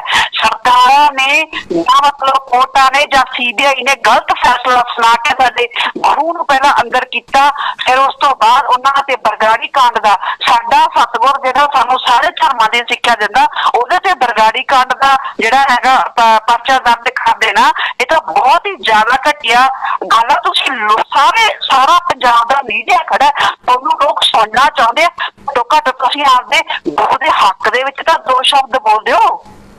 ਪਰ ਉੱਥੇ ਨਾਰੇ ਕੀ ਲੱਗ ਰਿਹਾ, ਸੱਚੇ ਸੌਦੇ ਦੀ ਸੋਚ ਤੇ ਪਹਿਰਾ ਦੇਵਾਂਗੇ। ਸੱਚੇ ਸੌਦੇ ਦੀ ਸੋਚ ਤਾਂ ਦੱਸੋ ਲੋਕਾਂ ਨੂੰ ਕੀ ਪਤਾ ਲੱਗੂ ਸੱਚੇ ਸੌਦੇ ਦੀ ਸੋਚ ਕੀ ਹੈ। ਹੁਣ ਤਾਂ ਲੋਕਾਂ ਨੂੰ ਇੰਨਾ ਪਤਾ ਵੀ ਜਿਹੜਾ ਮਤਲਬ ਕਿ ਸ੍ਰੀ ਗੁਰੂ ਗ੍ਰੰਥ ਸਾਹਿਬ ਦੀ ਬੇਅਦਬੀ ਕਰ ਦੋ ਤੇ ਜਾਂ ਫਿਰ ਆ ਜਿਹੜਾ ਗੁਰੂ ਪਿਤਾ ਜੀ ਤੇ ਲੱਗੇ ਹੋਏ ਇਲਜ਼ਾਮ, ਲੋਕ ਕਹਿੰਦੇ ਵੀ ਆਹ ਸੋਚ ਤੇ ਪਹਿਰਾ ਦੇਵੋਗੇ ਤੁਸੀਂ ਵੀ ਕਦੀ ਬਣੋਗੇ। ਜਦੋਂ ਤੁਸੀਂ ਲੋਕਾਂ ਨੂੰ ਸੋਚ ਦੱਸਣੀ ਨਹੀਂ, ਕਿਹੜੀ ਸੋਚ ਤੇ ਪਹਿਰਾ ਦੇਉਂਦੇ? ਸਾਰੇ ਸ਼ਹਿਰ ਵਿੱਚ ਨਾਰੇ ਲਵਾਉਂਦੇ ਗਏ, ਤੁਸੀਂ ਆਪ ਦਾ ਜਲੂਸ ਆਪ ਹੀ ਕੱਢੀ ਜਾਂਦੇ ਆ। मीडिया ਦੇ ਵਿੱਚ ਕੀ ਗੱਲਾਂ ਚੱਲ ਰਹੀਆਂ, ਨੀਚੇ ਲੋਕ ਕੀ ਕਮੈਂਟ ਰੱਖੇ, ਘੱਟੋ ਘੱਟ ਤੁਸੀਂ ਆਪਦੇ ਤੁਹਾਨੂੰ ਮੌਕਾ ਮਿਲਿਆ, ਤੁਸੀਂ ਆਪ ਸਤਿਗੁਰ ਦੀ ਸੋਚ ਦੁਨੀਆ ਨੂੰ ਦੱਸੋ। ਤੁਹਾਡੀ ਜ਼ਬਾਨ ਕਿਉਂ ਮਤਲਬ ਇਸ ਗੱਲ ਨੂੰ ਮੇਰੇ ਰੁਕ ਜਾਂਦੀ ਹੈ ਵੀ ਸਾਡਾ ਸਤਿਗੁਰ ਜਿਹੜਾ ਹੈਗਾ ਨਿਰਦੋਸ਼ ਹੈ? ਇਹ ਵਰਡ ਕਿਉਂ ਨਹੀਂ ਬੋਲਦਾ ਕੋਈ ਜ਼ਿੰਮੇਵਾਰ ਜਿਹੜਾ ਉੱਥੇ ਆਹ ਚਰਨ ਤੇ ਚਲੋ 2-4 ਮਿੰਟ ਵਾਸਤੇ ਨੰਗਲਾ ਵੀ ਬੋਲਿਆ। ਤੁਸੀਂ ਪੁਲਿਸ ਪ੍ਰਸ਼ਾਸਨ ਦੀ ਪ੍ਰਸ਼ੰਸਾ ਕਰੀ ਜਾਂਦੇ ਆ, ਤੁਹਾਨੂੰ ਨਹੀਂ ਪਤਾ ਤੁਹਾਡੇ ਗੁਰੂ ਦੀ ਪ੍ਰਸ਼ੰਸਾ ਨਹੀਂ ਕਰ ਸਕਦੇ ਤੁਸੀਂ ਆਪਦੇ ਗੁਰੂ ਦੇ ਅਸੂਲ ਦੱਸੋ, ਆਪਦੇ ਗੁਰੂ ਦੇ ਸਿਧਾਂਤ ਦੱਸੋ, ਜਿਹੜਾ ਸੱਚਾ ਸੌਦਾ ਦੇ ਸਿਧਾਂਤ ਦੱਸੋ। ਤੁਸੀਂ ਇਹ ਕੀ ਜਦੋਂ ਲੋਕਾਂ ਨੂੰ ਸੋਚ ਦਾ ਪਤਾ ਹੀ ਨਹੀਂ, ਕਿਹੜੀ ਸੋਚ ਤੇ ਤੁਸੀਂ ਪਹਿਰਾ ਦੇ ਰਹੇ ਆ? ਐਂ ਤਾਂ ਦੱਸੋ। ਇੱਕ ਕਰਕੇ ਤੁਹਾਡੇ ਬੰਦੇ ਮਾਰੇ ਜਾ ਰਹੇ ਆ, ਕਿਹੜੀ ਸੋਚ ਦੀ? ਤੁਸੀਂ ਉਹਦਾ ਡੈਡ ਬੋਡੀ ਰੱਖ ਕੇ ਬੈਠੇ ਰਹੇ ਉੱਥੇ ਸਲਾਦਪੁਰੇ, ਤੇ ਹੁਣ ਉਹ ਜਿਹੜੀਆਂ ਝੋਲੀਆਂ ਆੜਦੀਆਂ ਸੀਗੀਆਂ ਅਜੂਤ ਵਰਾਂਗਣਾਵਾਂ ਦੀ ਇੱਕ ਵੀ ਸਿੰਗਲ ਵੀ ਸਰਕਾਰੀ ਨੰਬਰ ਮੈਨੂੰ ਨਹੀਂ ਦਿਸੀ ਉੱਥੇ। ਤੇ ਕਿੱਥੇ ਆ ਪਰ ਜੂਤ ਵਰਾਂਗਣਾਵਾਂ ਦੀ ਪ੍ਰਧਾਨ ਗੁਰਚਰਨ ਕੌਰ, ਤੇ ਕਿੱਥੇ ਉਹਦੀ ਭੈਣ ਕੁਲਦੀਪ ਕੌਰ ਜਿਹੜੀਆਂ ਝੋਲੀਆਂ ਆੜਦੀ ਸੀ ਵੀ ਬੇਟੀ ਕਰਨ ਲੈਣ ਦਾ ਇੱਕ ਅੱਖ ਨਾ ਰਵੇ? ਕਿੱਥੇ ਕਾਇਦਾ ਇਹ ਸਾਰਾ ਯੂਪੀ ਦੇ ਵਿੱਚ ਉੱਥੇ ਕੋਟਮਾ ਇਕੱਠਾ ਕੀਤਾ ਹੋਇਆ ਤੇ ਸਾਰੇ ਉੱਥੇ ਪਾਰਟੀਆਂ ਚੱਲੀ ਜਾਂਦੀਆਂ। ਤੁਸੀਂ ਸ਼ਰਮ ਨਾਲ ਮਰ ਇੱਕ ਪ੍ਰੇਮੀ ਕੱਲ ਦਾ ਮਤਲਬ ਕਿ ਕਿਵੇਂ ਉਹਨਾਂ ਦਾ ਹਾਲ, ਪਰਿਵਾਰ ਦਾ ਹਾਲ ਦੇਖੋ ਕੀ ਹੈ। ਤੇ ਤੁਸੀਂ ਇੰਨੇ ਕਿੱਥੇ ਬਠਿੰਡੇ ਦੇ ਕਿੱਥੇ ਸੀ ਗੁਰਦੇਵ, ਕਿੱਥੇ ਸੀ ਗੁਰਮੇਲ, ਇੰਨੇ ਕਿੱਥੇ ਸੀ ਮਾਸ਼ਾ, ਕਿੱਥੇ ਸੀ ਪੈਰਥੀ? ਕਿਉਂ ਨਹੀਂ ਪੈਰਥੀ? ਜਿਹੜਾ ਪੈਰਥੀ ਆ 1 ਮਹੀਨਾ ਪਹਿਲਾਂ ਖੜਾ ਹੋ ਕੇ ਕਹਿੰਦਾ ਸੀਗਾ ਵੀ ਪਿਤਾ ਜੀ ਦਾ ਕਾਜ ਨੂੰ ਸਮਝੌਤਾ ਹੋ ਗਿਆ ਵੀ ਅਸੀਂ ਤੁਹਾਡੇ ਕੰਮ 'ਚ ਟਿੱਕਾ ਨਹੀਂ ਲਾਉਂਦੇ ਤੇ ਤੁਸੀਂ ਸਾਡੇ 'ਚ ਨਾ ਲਾਇਓ, ਤੇ ਫਿਰ ਹੁਣ ਉਹ ਦੱਸੇ ਵੀ ਫਿਰ ਆਹ ਕੰਮ ਕਿਹਨੇ ਕਰਤਾ? ਗੁਰੂ ਪਿਆਰੀ ਸਾਧ ਸੰਗਤ ਜੀ, ਜਿਹੜਾ ਜਗਜੀਤ ਤੁਸੀਂ ਨੋਟ ਕਰਿਓ, ਜਿਹਨਾਂ ਦੇ ਪੁਰਾਣੇ ਵੀਡੀਓ ਕੱਢ ਕੇ ਦੇਖੋ ਸਾਡੇ ਅਕਾਊਂਟ ਤੇ ਪਾਏ ਹੋਣਗੇ, ਸਲਾਮਤਪੁਰਾ ਤੋਂ ਜਿੰਨੀਆਂ ਵੀ ਇਹਨਾਂ ਨੇ ਨਾਮ ਚਰਚਾ ਰੱਖੀਆਂ ਲਾਈਵ ਹੋ ਰਿਹਾ, ਅੱਜ ਜਿੱਦੇ ਦਾ ਯੂਪੀ ਵਾਲਾ ਆਇਆ ਉਹਨੂੰ ਛੱਡ ਕੇ ਪਹਿਲਾਂ ਸਟੇਜ ਸੈਕਟਰੀ ਖੁਦ ਜਗਜੀਤ ਬਣਦਾ ਰਿਹਾ। ਤੇ ਕਿੱਥੇ ਜਗਜੀਤ? ਰਾਮ ਸਿੰਘ ਚੇਅਰ ਕਿੱਥੇ ਹੈ? ਕਿੱਧਰ ਗਾਇਬ ਹੋ ਗਏ ਇਹ? ਬਠਿੰਡੇ ਦਾ ਇੱਕ ਹੋਰ ਆ ਸ਼ਿੰਦਰਪਾਲ, ਮਤਲਬ ਕੋਈ ਕਿਸੇ ਹੀ ਨਹੀਂ ਰਾਜਨੀਤਿਕ ਵਿੰਗ ਵਾਲਾ, ਸਿਰਫ ਤੁਸੀਂ ਇੱਥੇ ਵੋਟਾਂ ਲੈਣ ਵਾਸਤੇ ਇਕੱਠੇ ਹੁੰਦੇ ਆ। ਸਹੀ ਕਹਿੰਦੇ ਤੁਸੀਂ ਬਰਸਾਤੀ ਡੱਡੂ, ਤੁਸੀਂ ਬਰਸਾਤੀ ਡੱਡੂਆਂ ਨਾਲ ਤੁਹਾਡੇ ਹੋ ਗਏ। ਕੁਛ ਤਾਂ ਸ਼ਰਮ ਕਰੋ ਵੀ ਤੁਸੀਂ ਕਿੱਧਰ ਨੂੰ ਤਾਂ ਸੰਗਤ ਨੂੰ ਲੈ ਗਏ, ਕਿੱਧਰ ਨੂੰ ਡੇਰੇ ਨੂੰ ਲੈ ਗਏ, ਕਿੱਧਰ ਨੂੰ ਤੁਸੀਂ ਨਾਨੀ ਆਉਂਦਾ ਸਾਡਾ ਜਿਹੜਾ ਡੇਰਾ ਸੱਚਾ ਸੌਦੇ ਦੇ ਸਿਧਾਂਤ ਸੀ ਉੱਧਰ ਨੂੰ ਲਈ ਜਾਂਦੇ। ਅੱਜ ਬਿਨਾਂ ਸ਼ਰਤ ਤੁਸੀਂ ਸੰਸਕਾਰ ਕੀਤਾ ਨਾ, ਜੇ ਤੁਹਾਡੇ ਇਹ ਹਾਲਾਤ ਰਹੇ ਕੱਲ ਨੂੰ ਤੁਹਾਨੂੰ ਕਿਸੇ ਨੇ ਸੰਸਕਾਰ ਵੀ ਨਹੀਂ ਕਰਨ ਦੇਣਾ। ਇਹੋ ਜਿਹੇ ਹਾਲਾਤ ਬਣਾ ਰਹੇ ਤੁਸੀਂ ਆਪਣੇ ਆਪ ਨੂੰ, ਤੁਸੀਂ ਬਹੁਤ ਵੱਡੇ ਬਹਾਦਰ ਸਮਝਦੇ ਆ ਵੀ ਅਸੀਂ ਪਤਾ ਨਹੀਂ ਕਿੰਨੇ ਕੁ ਵੱਡੇ ਬਹਾਦਰ ਹੈ। ਪਰਿਵਾਰ ਲਈ ਇੱਕ ਵੀ ਚੀਜ਼ ਦੀ ਕਿਸੇ ਦੀ ਮੰਗ ਨਾ ਰੱਖਣਾ, ਇੰਨਾ ਵੀ ਨਾ ਕਹਿਣਾ ਵੀ ਜੋ ਭਾਈ ਮੁੱਖ ਮੰਤਰੀ ਨੇ ਕੀਤਾ ਹੈ ਵੀ ਜਦੋਂ ਬਿਨਾਂ ਹਜੇ ਕੋਈ ਜਦੋਂ ਕੋਰਟ ਦੇ ਵਿੱਚ ਕੇਸ ਹੀ ਚੱਲ ਰਿਹਾ ਵੀ ਚਲਾਨ ਦੀ ਕਾਪੀ ਤਾਂ ਦਿੱਤੀ ਤਾਂ ਸਿੱਖ ਸੰਸਥਾਵਾਂ ਨੂੰ, ਕਿਉਂ ਸਾਡੇ ਸਤਿਗੁਰ ਦਾ ਨਾਮ ਪਾਇਆ ਗਿਆ ਚਲਾਨ ਦੇ ਵਿੱਚ? ਕਿਉਂ ਸਾਡੇ ਗੁਰੂ ਪਿਤਾ ਜੀ ਇਸ ਚੀਜ਼ ਨੂੰ ਲੈ ਕੇ ਪਰਚਾ ਦਰਜ ਕੀਤਾ ਪਿਆ? ਅਸੀਂ ਆਪਦੇ ਸਿਰ ਪਟਾਉਣ ਨੂੰ ਤਿਆਰ ਹਾਂ ਜੇ ਸਾਡਾ ਗੁਰੂ ਇਸ ਚੀਜ਼ ਦੇ ਵਿੱਚ ਸ਼ਾਮਲ ਹੋਵੇ। ਕਿਉਂ ਨਹੀਂ ਇਹੋ ਜਿਹੀ ਗੱਲ ਉੱਥੇ ਰੱਖੀ ਗਈ? ਕਿਉਂ ਨਹੀਂ ਉੱਥੇ ਇਹੋ ਜਿਹੀ ਗੱਲ ਬੋਲੀ ਗਈ? ਇੰਨਾ ਉੱਥੇ ਮਤਲਬ ਕਿ ਪੁਲਿਸ ਪ੍ਰਸ਼ਾਸਨ ਖੜਾ, ਸਭਾ ਦੇ ਵਿੱਚ ਵੀ ਇੰਨੇ ਪੁਲਿਸ ਵਾਲੇ ਲੱਗੇ ਹੋਏ ਆ ਤੇ ਇੰਨਾ ਸਾਰਾ ਮੀਡੀਆ ਖੜਾ ਤੇ ਸੰਗਤ ਦੇਖੋ, ਤੇ ਸੰਗਤ ਗੁਰੂ ਪਿਆਰੀ ਸਾਧ ਸੰਗਤ ਜੀ ਬਹੁਤ ਥੋੜੀ ਸੰਗਤ ਆ ਉੱਥੇ। ਇਸ ਟਾਈਮ 400 ਬੰਦਾ ਸਿਵਲ ਦੇ ਵਿੱਚ ਦਿਸ ਰਿਹਾ ਤੇ ਉਹਦੇ ਵਿੱਚ ਜਿਹੜੀ ਹੈਗੀ ਉਸ ਸਿਵਲ ਦੇ ਵਿੱਚ ਪੁਲਿਸ ਵੀ ਹੋਊਗੀ ਤੇ ਫਿਰ ਭੈਣਾਂ ਦੇ ਪਾਸ ਜਮੇ 50-60 ਭੈਣਾਂ ਕਿੱਥੋਂ ਲਿਆ ਕੇ ਤੁਸੀਂ ਕਿੱਥੇ ਡੇਰਾ ਖੜਾ ਕਰਤਾ ਤੇ ਕਿੱਥੇ ਅੱਗੇ ਜੇ ਇੱਕ ਸਤਸੰਗੀ ਦੀ ਕਿਤੇ ਡੈਥ ਹੋ ਜਾਂਦੀ ਸੀ ਤੇ ਸਾਰਾ ਪੰਜਾਬ ਹਰਿਆਣਾ ਢੁੱਕ ਜਾਂਦਾ ਸੀ, ਲੱਖਾਂ ਦੀ ਗਤੀ ਦੇ ਵਿੱਚ ਮਗਰ ਸੰਸਕਾਰ ਤੇ ਜਿਹੜੀ ਸੰਗਤ ਹੁੰਦੀ ਸੀ। ਜਦੋਂ ਸਾਡੇ ਗੁਰੂ ਪਿਤਾ ਜੀ ਦੇ ਵਚਨ, ਦੇਖੋ ਸਤਿਗੁਰ ਸਟੇਜ ਤੇ ਬੈਠ ਕੇ ਝੂਠ ਨਹੀਂ ਬੋਲਦਾ, ਗੁਰੂ ਪਿਤਾ ਜੀ ਦੇ ਵਚਨ ਹੈ ਭਗਤੀ ਇਬਾਦਤ ਕਰਨ ਵਾਲਿਆਂ ਦਾ ਕਾਲ ਮਹਾਕਾਲ ਨਾ ਬਾਲ ਬੰਗਾ ਕਰ ਸਕਿਆ ਤੇ ਨਾ ਕਰ ਪਾਏਗਾ। ਜੋ ਤਿੰਨ ਵਚਨਾਂ ਤੇ ਪੱਕਾ ਹੋਵੇ, ਸਿਮਰਨ ਕਰਦਾ ਹੋਵੇ, ਸੇਵਾ ਕਰਦਾ ਹੋਵੇ। ਦੇਖਾਈ ਨੇ ਇੱਕ ਸਤਸੰਗ ਵਿੱਚ ਵਚਨ ਕੀਤੇ ਕਿ ਉਹਦਾ ਤਾਂ ਐਟਮ ਵੀ ਕੁਝ ਨਹੀਂ ਕਰ ਸਕਦੀ। वचन है गुरु पिता जी स्टेज कीते हुए कि एटम भी परम पिता जी का वचन है भी एटम भी उस सत्संगी का कुछ नहीं कर सकते ते फिर सारे सत्संगियां ते गोलगप्पे क्यों वज रही है। ਇਹਦਾ मतलब आपदी पीढ़ी छोटा मारो ना। ਅਸੀਂ ਸੰਗਤ ਨੂੰ ਗੁਰੂ ਦੇ ਵਚਨਾਂ ਤੋਂ ਤੋੜਤਾ ਨਾ। ਸੰਗਤ ਨੂੰ ਗੁਰੂ ਦੇ ਵਚਨਾਂ ਤੋਂ ਜਿਹੜਾ ਗੁਰੂ ਨੇ ਵਚਨਾਂ ਦਾ ਸੁਰੱਖਿਆ ਕਵਚ ਦਿੱਤਾ ਹੋਇਆ ਸੀ ਸੰਗਤ ਨੂੰ ਉਹ ਤੋੜਤਾ ਨਾ। ਜੇ ਪੰਜ ਖੁੱਲਾ ਸਾਡੇ ਸੰਗਤ ਦੇ ਗੋਲੀਆਂ ਵੱਜਦੇ ਨਾ ਤਾਂ ਉੱਥੇ ਵੀ ਜਿਹੜਾ ਵਚਨਾਂ ਦਾ ਸੁਰੱਖਿਆ ਕਵਚ ਸੀ ਜਿਹੜਾ ਉਹ ਟੁੱਟਿਆ ਨਾ। सतगुर नहीं झूठ बोल सकता, सारी दुनिया झूठ बोल सकती है, सतगुर स्टेज पे बैठ के झूठ नहीं बोल सकता। सारी दुनिया के जिन्ने भी कोई जो पहला महापुरख हुए हैं उन्होंने जो लिखा वो सच लिखा है। जो साडे गुरु पिता जी बार बार वचन करते ये भी पिता जी वचन करते रहे कि असं इस स्टेज तो जो भी बोलते हैं चाहे रूबरू नाइट च बोलते हैं चाहे असं किसी शब्द भजन दे विच बोलते हैं सारा पिता जी साडे तो एक गल है जी सच बुलवा रहे हैं। जो भी असं वचन करते हैं हकीकत बोलते हैं। जो साडे सतगुर ने वचन ही करते भी कोई तीन वचनों का पक्का हो गए काल महाकाल बाल भी विंगा नहीं कर सकता। बाल विंगा तो छो कि है गोलगन भनिया जा रहा डेरा प्रेम कुछ तो सोचो घट्टो घट आपकी पीढ़ी सोचा तो मारो कि सारा संगत भी सोचे। इसका मतलब गुरु के सिद्धांतों तो गुरु के वचनों तो संगत नूं पासे लिजाया गया। काल महाकाल के चक्कर दे विच संगत फसा दी गई है।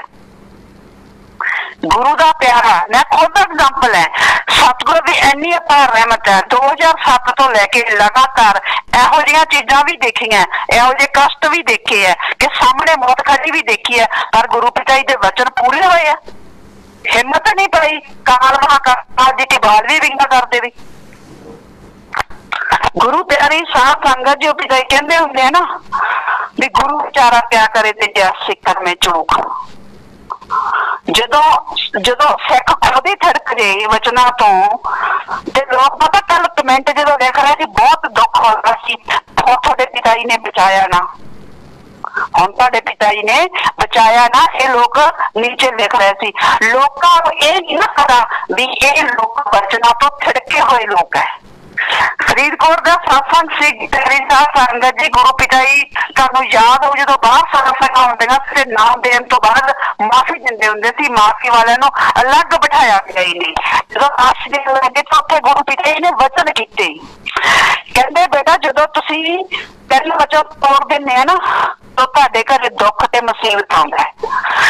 कहंदे जदों तो तुसीं जिहड़े तीन वचन तोड़दे ओ तां घर तोड़दे चोरी चोरी ते चुपके चुपके किसे नूं नहीं पता लगदा घर दे मैंबर नूं भी नहीं कई वारी पता लगदा तुसीं तीन वचन तोड़ते पर जेहड़े थोड़े ते जो दुख ते मुसीबत आउंदी है ना वो कहंदे सारी दुनिया नूं पता लगदा फिर उत्थे लोग की सोचदे आ भी ये एडे वड्डे गुरु दा शिष्य है एडे वड्डे गुरु दा ये प्रेमी है ये सेवा भी करदा है डेरे भी जांदा है ये समा भी करदा है ते फिर भी इहदे ते एडी मुसीबत क्यों आई तां उत्थे गुरु पिता ने वचन कीते कहंदे लोकां ने तुहाडीआं मुसीबतां देख लियां तुहाडे दुख देख लए पर जिहड़े वचन तुहाडे तुसीं ओह नहीं ना देखे।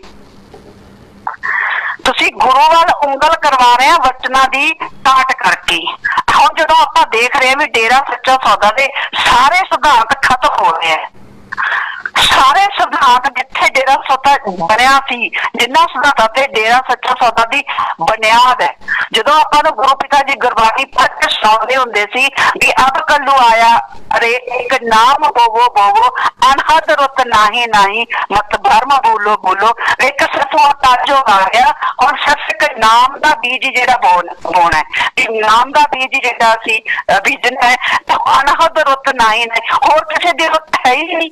ਚਾਹੇ ਜਿੰਨਾ ਮਰਜੀ ਕਰਮ ਕਾਂਡ ਹੋਵੇ, ਚਾਹੇ ਹਵਨ ਹੋਵੇ, ਜੱਗ ਹੋਵੇ, ਚਾਹੇ ਮੂਰਤੀ ਪੂਜਾ, ਕੁਝ ਵੀ ਹੋਵੇ, ਮਤਲਬ ਧਰਮ ਬੋਲੋ ਬੋਲੋ। ਗੁਰੂ ਪਿਤਾ ਜੀ ਆਪਾਂ ਨੂੰ ਇਹ ਜਿਹੜਾ ਹੈ ਸਾਖੀ ਗੁਰੂ ਗ੍ਰੰਥ ਸਾਹਿਬ ਦੇ ਵਿੱਚੋਂ ਕਿੰਨੀ ਇਹ ਗੁਰਬਾਣੀ ਆਪਾਂ ਨੂੰ ਐਗਜ਼ਾਮਪਲ ਦੇ ਕੇ ਸਮਝਾਉਂਦੇ ਹੁੰਦੇ ਸੀ।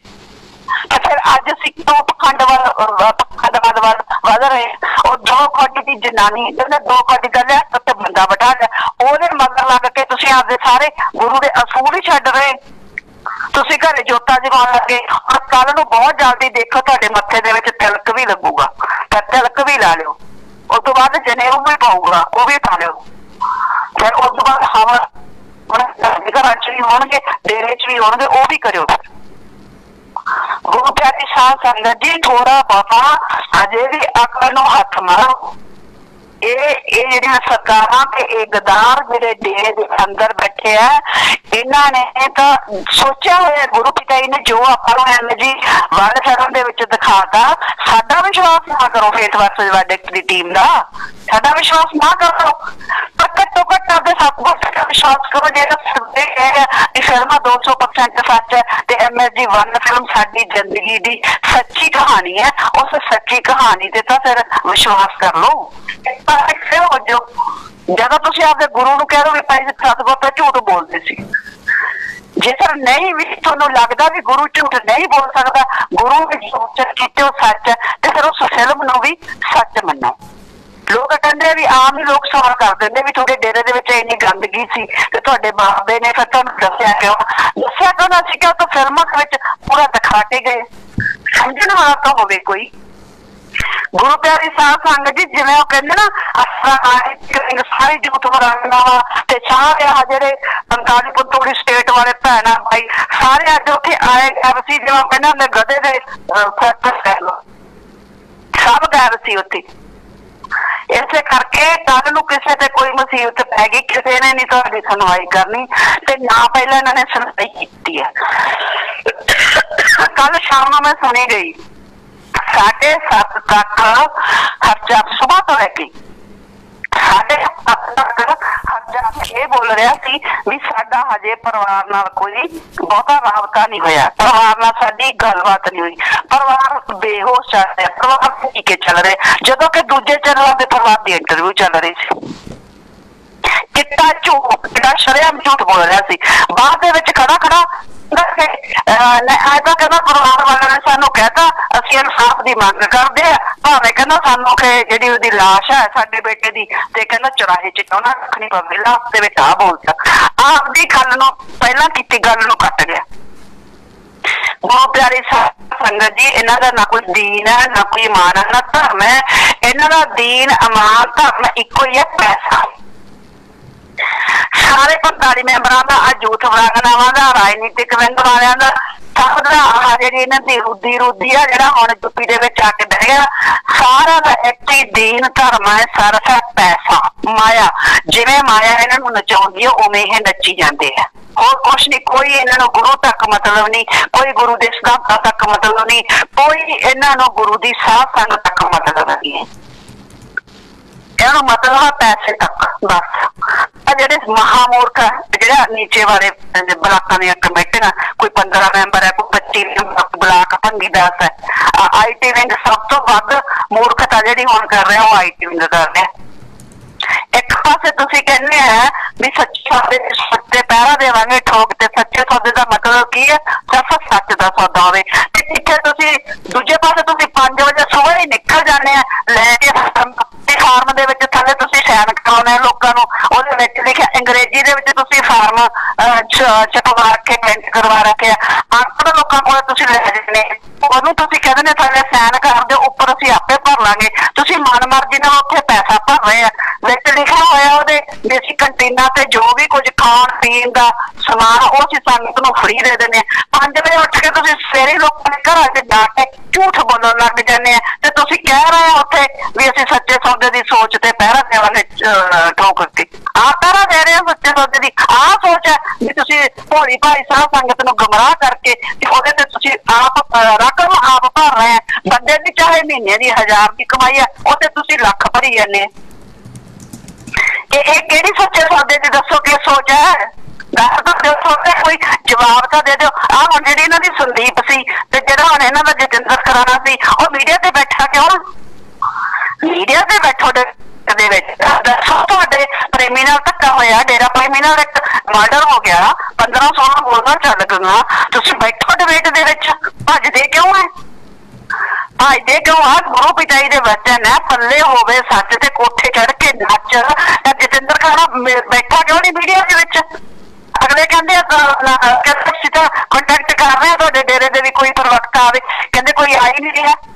क्यों नहीं आ रहे? बंदे ने पहले जो सच है फिर तुम मीडिया तो समझे क्यों है? जाओ बिठाओ प्रवक्ता आपका, संदीप नूं बिठाओ एक पासे जोनी बैठे देवे जवाब जेड़ा पूछ रहे मीडिया गल्लां। दुनिया तो सही हुण तो दुनिया तुहानूं आ 2 दिन सुनना चाहती सी कि तुहाडे नाल बनया की? गुरु प्यारी साहब संगत जी कुछ नहीं, एक खाली लिफाफे है, खाली लिफाफे है, माया दे जार है। और परम पिता यही वचन सुनाते सी मस्ताना जी महाराज, यही वचन करते सी मस्ताने का कोई है, कच्च की मंडी दे विच सच दा व्यापारी कोई इस दुनिया दे विच है ना अपने एक शब्द भी रब दा आशिक कोई रब दा आशिक सतगुर दा आशिक संगत जी कोई है। ये बाकी का सब माया दे डेरे दे विच इकट्ठा हो गया। ये काल महाकाल दे मैं कल भी कहा सी काल महाकाल दे एजेंट छड्डे होंदे है। परम पिता दे वचन याद कर लो, परम पिता दे वचन है 40 कबीरा वाली कहानी जो सुना के उन्होंने क्या होया भी कोई 40 कबीर काल महाकाल ने खड़े कीते सी ते परम पिता दे वचन क्लियर कट भी ओही 40 कबीरा वाली कहानी इत्थे बनी हुई है। ਜਦੋਂ 87-88 ਦੇ ਵਿੱਚੋਂ ਕਹਾਣੀ 40 ਕਬੀਰਾਂ ਵਾਲੀ ਬਣੀ ਹੋਈ ਸੀ ਤੇ ਫਿਰ ਹੁਣ ਤੁਸੀਂ ਕਿਵੇਂ ਸੋਚ ਰਹੇ ਵੀ ਉਹ 40 ਕਬੀਰ ਗਏ ਕਿੱਧਰ? ਫਿਰ ਹੁਣ ਉਹਨਾਂ 40 ਨੇ 4000 ਬੰਦਾ ਹੋਰ ਨਾਲ ਜ਼ਿੰਮੇਵਾਰ ਜੋੜ ਲਿਆ ਤੇ ਉਹ 4000 ਬਾਕੀ ਸਾਰੀ ਸੰਗਤ ਨੂੰ 4 ਕਰੋੜ ਸੰਗਤ ਨੂੰ ਕਾਲ ਮਹਾਕਾਲ ਦੇ ਦਾਇਰੇ ਦੇ ਵਿੱਚ ਲੈ ਗਏ। ਲੋਕਾਂ ਦੇ ਸਾਥ ਸੰਗਤ ਜੀ ਜੋ ਕੁਝ ਹੋ ਰਿਹਾ ਸਾਨੂੰ ਸਾਵਧਾਨ ਹੋਣ ਦੀ ਲੋੜ ਹੈ। ਸਿਰਫ ਤੇ ਸਿਰਫ ਆਪਦੇ ਗੁਰੂ ਪਿਤਾ ਜੀ ਦੇ ਜਿਹੜੇ वीडियो पे है उन्होंने सुनिया करो, आपके गुरु पिता जी के जो दिते हुए सिद्धांत है उन्होंने ना छो। गुरु पिता जी ने जो वचन किए हुए 3 वचन है उन्होंने कायम रहो। पिता जी ने वचन किए थे, एक बार बठिंडे का एक लड़के की डेथ हो गई थी एक्सीडेंट च, पिता ने वचन किए थे कहते जो वचन है सतगुर के दिते हुए जो वचन है सुरक्षा कवच है तुहाडी, जिवें लक्ष्मण रेखा कहते जे कहते भी सीता लक्ष्मण रेखा क्रॉस ना कर ली तो कदे भी रावण नूं चुक नहीं सकता सी। गलती उत्थे रावण दी नहीं है, सीता दी है जिन्हें लक्ष्मण रेखा की हुई क्रॉस की। गलती सतगुर दी नहीं हुंदी भी सानूं सच्चे सतगुर ने बचाया नहीं। पिता ने वचन किया सी कहंदे मौत वर्गा भयानक कर्म भी जे होवे ना सतगुर वो भी टाल दिंदा जे तुसीं वचनां दे कायम आ। तुसीं किते पिता जी के वचन चेक लो। पिता जी हमेशा कहंदे सी हर बेतहा ते बेइंतहा खुशना बेइंतहा खुशना, पर नाल ये भी कहंदे सी भी जे 3 वचनां ते पक्का ते दृढ़ विश्वास सी। बस इत्थे जाके खड़े हो जाओ। पिता जी के वचन है तुरी नाल लगोगे, तुरी नाल तां लगोगे जे 3 वचनां ते पक्के रहोगे। 3 वचनां ते जे पक्के नहीं फिर तुसीं तुरी तो दूर है। 3 वचनां ते पक्के रहना पऊगा, 3 वचनां ते पूरा शक्ति नाल पहरा देना पऊगा। उस तो बाद सतगुर ते दृढ़ विश्वास ये भी पीछे दे कोई मर्जी तुसीं चक लो वचन, कोई मर्जी चाहे मजलिस है चाहे सत्संग है। पिता दे वचन है दृढ़ विश्वास, जिन्हों आपके सतगुर ते दृढ़ विश्वास होगा वो तुरे नाल लग्या रहो, वो किल्ली नाल लग्या होया जो अज भी आपके सतगुर ते दृढ़ विश्वास है। जेडे यूपी वाले नूं मत्था टेकी जांदे उन्हां नूं तुसीं दृढ़ विश्वास करना है ना, वो तो हुण काल महाकाल नूं आपदा गुरु बना होया उन्हां ने। तो बाकी जी अपनी टीम है उन्होंने अगे हाथ जोड़ के बेनती है कि आप सिर्फ से सिर्फ अपने अपने मकसद तो भटकना नहीं है। ਆਪਾਂ 3 वचनां ते पहरा देना। आने वाला समा इदों भी भयानक आना। इसे करके गुरु पिता जी जेडे वचन करके सानू सुरक्षा कवच दा घेरा दिता होया, आपां इह घेरा कदे भी नहीं तोड़ना। सतगुर ते अटुट विश्वास, दृढ़ विश्वास, विश्वास रखो, बहुत जल्दी शक्ति जित होगी। जेडी घेरे दे अंदर जिहड़ा हैगा बुराई दा पहाड़ खड़ा हो गया, बहुत जल्दी चकनाचूर होने वाला है। तुसीं आ समझ लो भी हाथी लंघ गया ते कुछ रह गई। इस पूछ दे तुसीं इह ना होवे भी आपदे जिहड़े वचनां तो तड़क जाओ। गुरु दे दित्ते होए वचनां ते पहरा दिओ। आपां जिहड़ा मकसद लैके चल रहे, आपां नूं आले दुआले इह की करी जांदे आ, होर की होई जांदा, आपां नूं कोई मतलब नहीं। साडा मकसद है सिर्फ अपने सतगुर नूं निर्दोष साबित करना, अपने सतगुर दी पूरी दुनिया दे विच आन बान शान उच्ची करना, अपने सतगुर दी सोच दुनिया नूं दसना भी आह है साडे सतगुर दी सोच।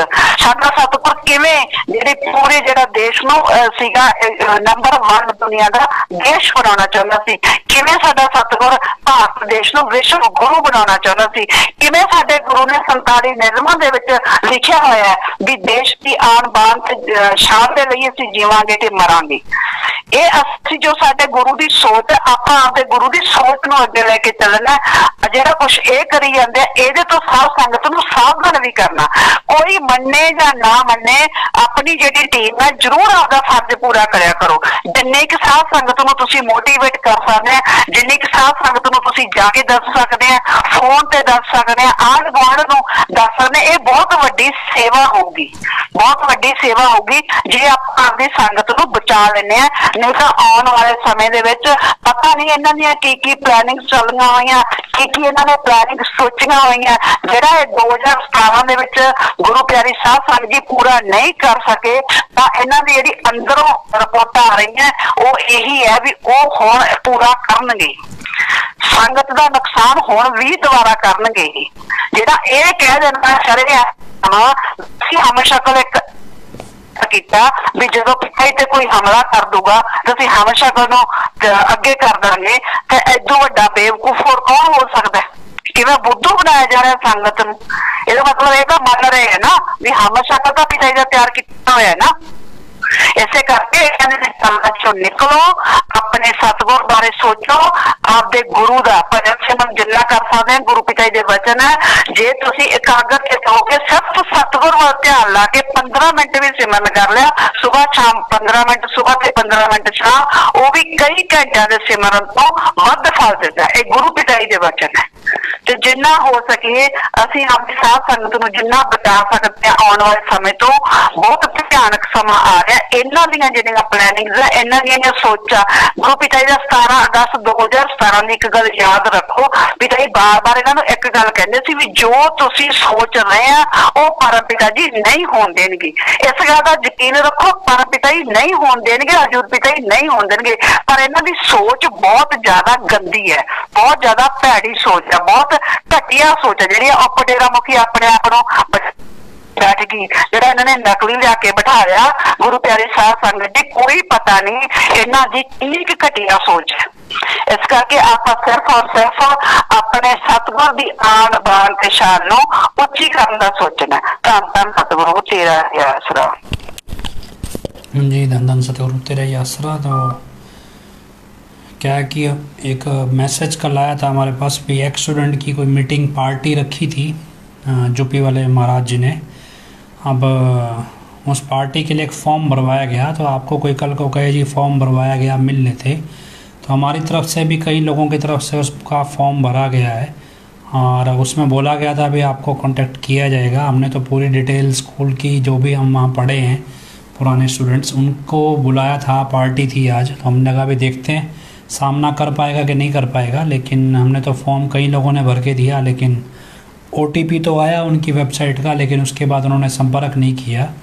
तो जाहिर सी बात है भी आपका यूपी वाला जिसे आप गुरु मान रहे हो बेहद डरपोक आदमी है जो सामना नहीं कर सकता। और फिर कल को आपको भी हमने तो आपने बात करने की कोशिश नहीं की, तो हमने की है। हमारे पास वो उनके फ़ोन नंबर से आए हुए OTP हैं, उनकी वेबसाइट से आए हुए मैसेज भी हैं, तो आप चाहें तो दिखा देंगे। लेकिन आप उनसे पूछ लीजिए भी अगर इतने दलेर जिगरे वाले हैं तो सामने से बात करने का दम क्यों नहीं रखते, क्यों चोरों की तरह छुप के हनीप्रीत के पल्लों में छुप रहा है, दबका बैठा है। वो तो 3-4 है। जिस तरह से यूपी वाले ने 3 कुत्ते पकड़ रखे थे, उस तरह से हनीप्रीत ने अपनी झोली में ये 3 कुत्ते बिठा रखे हैं। तो खैर जो भी हो सामने आएगा। तो उम्मीद करते हैं, प्रार्थना करते हैं हजूर महाराज जी के चरणों में भी सच जल्दी से जल्दी सामने आए। तो आप प्रार्थना करते हुए उनके चरणों में नारा लगाएं, धन धन सतगुरु तेरा ही आसरा। आखिरी में अरदास बोलते हैं, धन धन सतगुरु तेरा ही आसरा। हे मालिक तुझे लाज है, अब बहुत हो गया, तू दया में रहमत कर। तेरे प्यार मोहब्बत की राह में हमें कोई दुख तकलीफ़ ना आए। तो ऐसी रहमत बख्श, मैं सबको सुमति दे। किस तरह से देनी है यह तो सब जानता है, जिसको जैसे देनी है वैसी दे, वो तेरी मर्जी। धन धन सतगुरु तेरा ही आसरा।